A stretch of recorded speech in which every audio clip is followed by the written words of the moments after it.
Hey guys, a while back I did a video on watering the tank and pumping water out of the tank, and I'll put a link right there if you want to look at it. But I wasn't really satisfied with the results because you got to keep cycling the ignition to keep the pump running. It's a safety feature because the engine is looking for RPMs, and if you got in a wreck and the line broke or something, you wouldn't want the pump to keep running.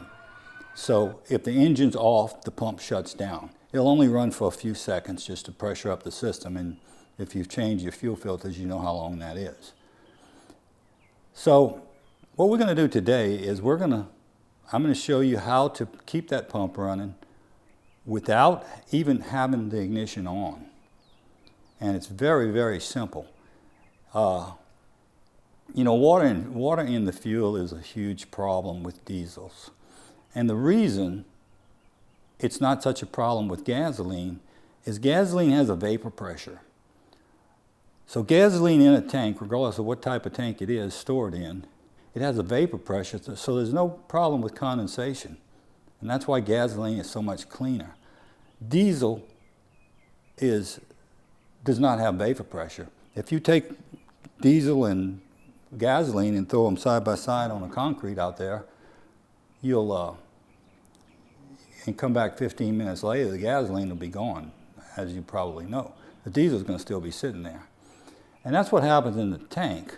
You get condensation in the tank because there's no vapor pressure to keep the water out. And fluctuation in temperature, the tanks are vented, and you end up with a water interface. Also, the states allow a certain amount of water in the tanks, which I think is wrong, but they do. And what happens is you got that water interface, that diesel water interface, and you start getting bacteria growth there, and it kind of feeds on itself. Then you start getting rust in the tank because of this sloshing around and the water getting into the tank and what have you. That's why it's best to try to fill up at high volume places. If you got a brand new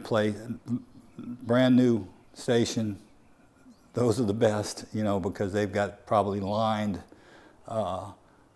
better quality tanks, and they haven't had as much time to pick up water.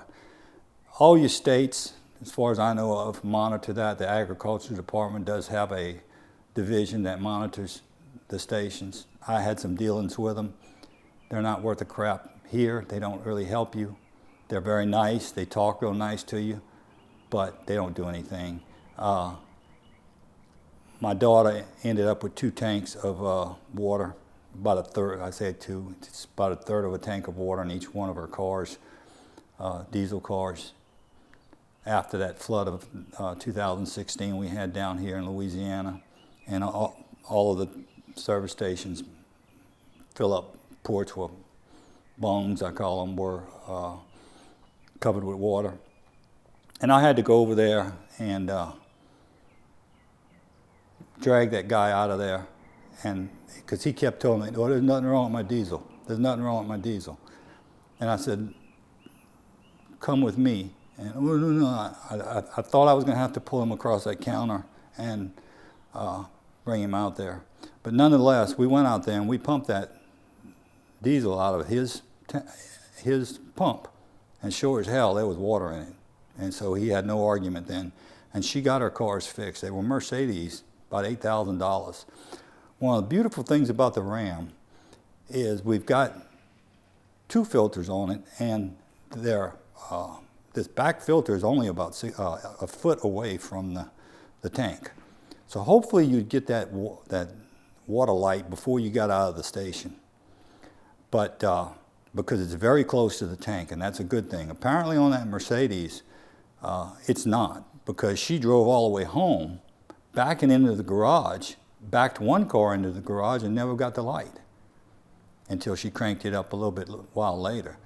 So these trucks have basically what they are on the back is a Raycor filter. It's made by Raycor, a Parker Hannifin company, You've probably heard of them. They've been around forever. Raycor's been building these filters, water separator filters, since 1969. I think Raycor has been in business. And anybody that's had anything to do with any kind of industrial setting, oil field, you name it, you're going to see Raycor filters. Boats, I'll bet you there isn't a commercial boat around that doesn't have a Raycor filter in it, several of them. And it's the creme de la creme of water separators. And we're fortunate enough to have one on our truck, and it works good. And so that's the good thing about it. So today, we're going to go ahead first, and we're going to get under the truck, and I'm going to show you what we would have to do to pump that tank down if we wanted to. For whatever reason, a lot of people install a in-bed tank, extra volume tank, and sometimes you have to drop that tank down and stuff. But, you know, the primary thing that I'm worried about is picking up water when I'm traveling cross country somewhere and I'm on the side of the road or something. And, you know, it's fine in theory if you can get the station to acknowledge it, but don't count on that. 9 times out of 10, it's too late. But so what we're going to do today is talk more about water in the fuel and how to drain that water out of the tank, or drain it all the way down if that's your preference. If you're doing something, like I said, you need to drop the tank. This is the perfect way to do it. It's simple. Don't even have to turn the ignition on. Now what I'm going to use today is something called a power probe. And one of the things, the bad things about staying up late at night on the computer and snooping around places online to buy things is sometimes you buy some things you have buyer's remorse over. And I've got a few things in there I could show you. But this little thing I don't. And I bought it probably about 2 o'clock in the morning. But it's $40. It's called a power probe. And there's nothing special about it. And you don't need this to do what we're going to do today, which is start the lift pump in the tank. By the way, that's 14 psi is what the lift pump puts out. And what we're going to do today is I'm going to show you how to start that lift pump from the fuse box. Very, very simple. You just need to know what to look for, and that's one of the reasons I bought that wiring diagram for this truck, because that was something that I was very curious about, is what would I do if I was out with me and my wife stuck somewheres in the middle of nowheres on the side of the road, and you know, you can call AAA and you can do all that, but it's a lot easier. There's something that you can do first, and this, and at least this is what I would do first. My preference would be to get back on the road instead of waiting on AAA or whatever, if you do have one of those services, or even if you don't, waiting on, because you know they're gonna hook a wrecker up to it and they're gonna drag you somewheres, and with a camper that gets very complicated. We're going to use this power probe, but we don't need to use this power probe. We can do it with a piece of wire, and I'll show you how to do that. I just happen to have it, and it's fused. It's got an 8 amp fuse in it. The pump draws 5 amps. But this thing will put out like 15, 20 amps for a short period of time, and then it tapers off, depending on how long you use it. But all this is a fancy way to apply 12 volts to something. You can do it with a piece of wire, and I'll show you how to do that. So I'm going to quit talking here. We're going to go under the truck, talk about that a little bit. Then we're going to get back up here and actually start the pump, and we're going to pump some fuel, and we'll take a look at it and go from there. Okay guys, so we're down here where the rubber meets the road, and What we have here is the filter, rear filter. It's called the secondary filter. Primary filter is the one in the front. This is your fuel coming off of your fuel pump in the tank. It comes out of the tank. So this is the one you want to disconnect.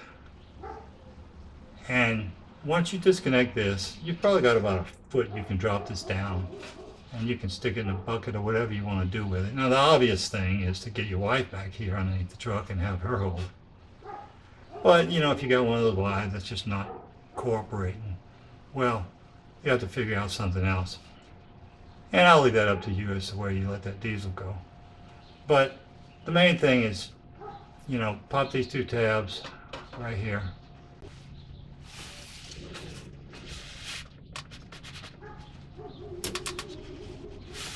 It comes off real easy.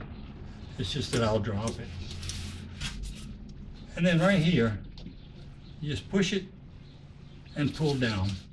Now every one of these damn connectors on the truck is different. Every one. Except these two, they're the same. And then you drop this down, and like I said, you got about a foot you can play with then. So, you know, shouldn't be too hard on your wife. But, and then once you finish, now you don't have to do this. If you're just draining, you know, a gallon or something, you can run it through your filter, but, you know, what this, the reason you'd want to take this off is if you don't want to run it through your filter. Say you're draining your tank down to remove the tank, or for whatever reason, if you thought that you had a really lot of water in your tank and you wanted to get rid of it quickly without running through your filters, you could do it. Just take this thing and stick it in a 5-gallon bucket or something. It'll probably reach. But if not, you know, you'll figure something out. And then to put it back on, it goes back on. This is just a safety clip here is all it is. Doesn't really, you know, it's just one of those aggravating things. Right there, and I'll just see if I can push it in. Yeah, like that. Yeah. That's the way you do it if you needed to completely drain your tank, or drain a lot in a short amount of time, because you'll have least resistance. You won't be going through the filter, and the pump pumps at a pretty good rate. So that's the way you do it. Now while I try to figure out how to get my arm out of here, and we'll go to the front of the truck and we'll start the pump, and I'll show you. We'll go ahead and pump some diesel, but we'll pump it out the front filter, just for the sake of not having to try to fight this down here. But I wanted to show you this so that you would know exactly what you needed to do if you needed to pump that fuel from the tank, you know, for whatever, like I said, whatever purpose. If you want to just work on your tank, or if you ever add a tank in your bed, you may have to drop this tank down some to get to the top up here where you can get to your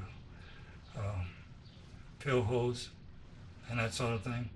So it's a good thing to know. But just remember that one with the green mark on it, that's coming in.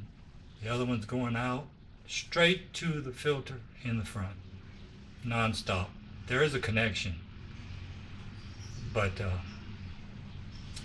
and it's actually easier to get to than this one, but that's downstream of this filter. So, you know, if you're gonna disconnect it there, you might as well just open this petcock and drain it here. All right, guys, so that's about it for this. We're gonna go ahead and move up to the front now. The whole secret to this whole operation is just to find the right fuse.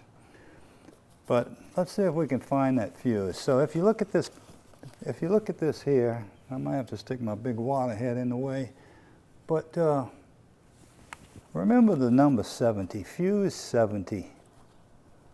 Can you see that right there? That's a 30 amp fuse.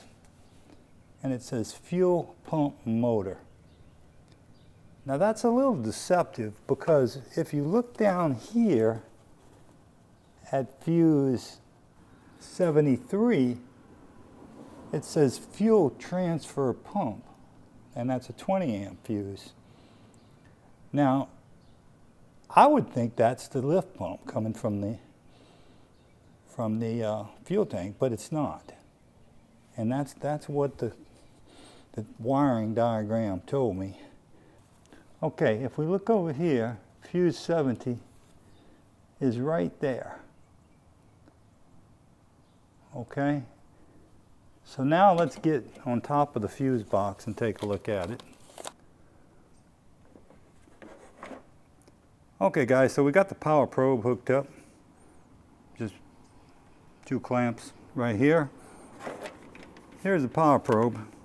And the way this thing works, now I got this thing dangling here. That's if you were, like if you needed a ground, like to test a light bulb, say you could put this on the ground of the light bulb. And you press this little thing right here, and it'll apply, in this case 12.5 volts is what my truck battery's got on it. So, but we're not going to worry about this. And as I said, this is nothing special. All this is, the way we're using it today is just a wire to come from this positive terminal right here into this fuse panel. And what we're going to do is we're going to pull fuse 70. So we got fuse 70 right here. And what I'm going to do is shut this damn tone off, if I can remember how. Yeah. Okay. Fuse 70, 30 amp. All right. What that is, guys, is the lift pump. The lift pump right there. Okay. Now, that runs straight to the lift pump in the tank. Fuse 70, you want it on that side of the fuse, which, as I said, would not hurt anything if you put it over here. So you should be going up against open contacts right here. So I don't really see how you can screw this up by accidentally putting it on the wrong side. You would just get nothing if you did here. Over here, you can see we've got a circuit to ground because it's reading through the lift pump to ground. That's exactly what we want to see. And as I said, if we wanted to take a piece of wire and jump from here to here, you could do it that way. I'm using this lift probe, this little probe here, power probe, because it's got a neat little point to it, and I paid $40 for it in the middle of the night, and I want to show it off. But anyway, so what we're doing this time is just going through the front drain. I've got a hose that I hooked up from the bottom of my primary filter here. I've got a video on that if you want to see it, and I'll put a link to that. But it's real handy because it gets you down all the way to just right there back of the differential. I've got it in front of the front differential right now just so that we can see it. You know, check your panel, make sure your truck's the same. But this one is fuse 70, and we're going to go ahead and apply battery power to it right now and watch and see what happens. I can hear it. As you can see down at the bottom, I can hear it. We're pumping. I'm not just going to waste diesel, so I'm going to shut it off. But that's how you do it, and it'll run as long as your battery lasts. Okie dokie. Now, someone once asked me, what does water look like in diesel? Well, let's find out.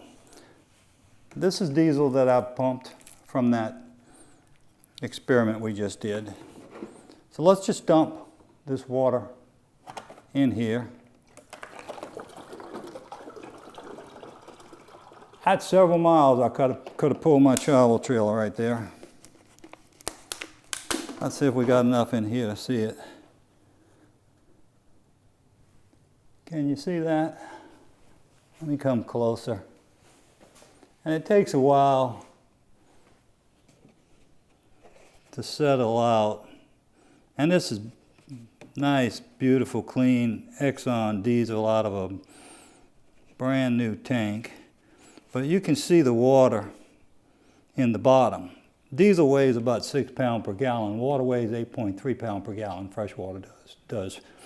So the water's always going to go to the bottom. That's really the problem and the reason why we pick up water first off the bottom of the tank, because the water sinks. If it floated on top, all you'd have to do is just keep your tank full all the time and we wouldn't have a problem. But anyway, there's still a lot of water to kind of settle down there. But I hope, let me get even closer if I can. Hopefully you can see that. And what happens in the tank is that interface right there, bacteria starts growing. And as we said, you know, then things start rusting and it just becomes a mess. And